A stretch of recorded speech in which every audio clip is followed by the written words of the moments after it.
2015 العالم كله اتفاجئ بسرعة تنفيذ مشروع ملوش شبيه، قناة السويس الجديدة. ناس قالت تفريعة، ناس قالت مشروع صغير، لكن الحقيقة الفكرة ما كانتش تفريعة. الفكرة كانت مشروع بيغير اقتصاد دولة كاملة.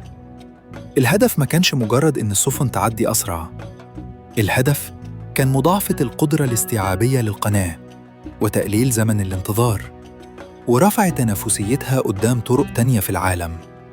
وبمجرد ما القناة الجديدة اتفتحت، بدأت خطة أكبر بكتير، المنطقة الاقتصادية لقناة السويس.